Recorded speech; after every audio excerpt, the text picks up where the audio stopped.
Hi, my name is Sarah Simonek, and I will be reading Casey's New Hat by Trisha Gardella, illustrated by Margot Apple. Published by Houghton Mifflin Company.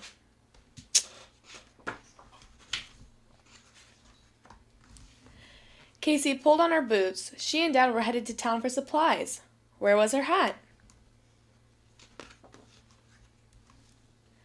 She looked on the shelf where her mother said it belonged. No hat. She looked underneath her bed. Plastic horses, plastic cows, and Lincoln logs to build corrals. No hat. Casey, are you coming? Dad sounded ready. Casey stood in the center of her room and slowly turned around. That's when she saw it. A red and white cord dangling over the edge of her toy basket. Casey tugged her hat from under the horse trailer Grandpa had given her for her birthday. The trailer came with it.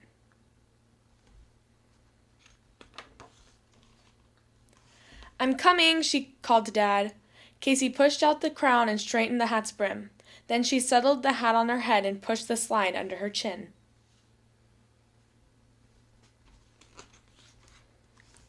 Looks like you can use a new hat, Dad said. Casey looked at herself in the hall mirror. She had worn this hat for as long as she could remember, and it was getting a little tight. Maybe, she said, but only if it's the right hat.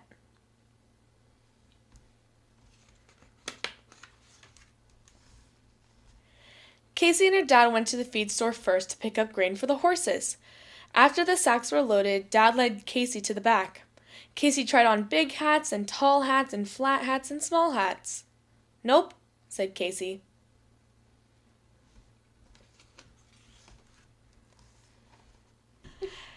Next stop, the clothes horse, where Dad wanted to buy a new pair of jeans.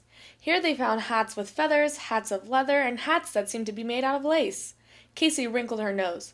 No way!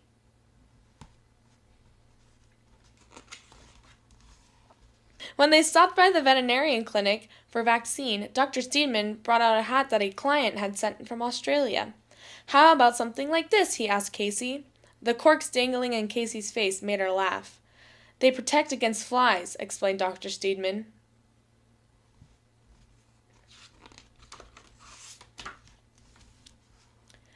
Back at the barn, Casey told the men about her hat search.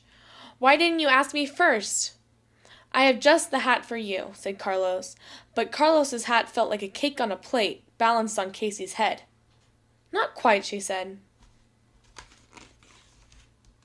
How about mine? Asked Big Walt. This one was more like a bucket that covered clear to Casey's chin. Casey shook her head.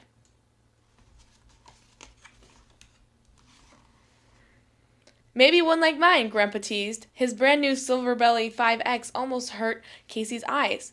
It was so spotless. Casey thought about where she had found her hat this morning. Grandpa, your hat is way too fancy.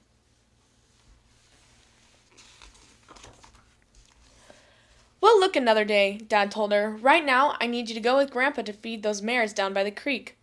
Casey climbed into Grandpa's pickup. Grandpa's old hat was hanging in the rear window.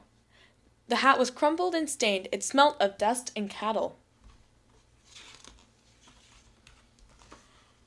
And it felt just right. Casey hopped down from the cab. That hat was old when you were born, Grandpa told her. That hat has been burned by the fire range. That hat nearly drowned in the river. That hat has been crushed by a stampede. Casey rubbed her hand across the brim. It's a perfect hat. The end. Next stop, the clothes horse, where Dad wanted to buy a new pair of jeans. Here they found hats of... Come on, you can do it. Next stop, the clothes horse, where Dad wanted to buy a new pair of jeans. Here they found How about mine? Asked Big Walt. This one is very more... Drew Barrymore? God damn it! Drew Barrymore.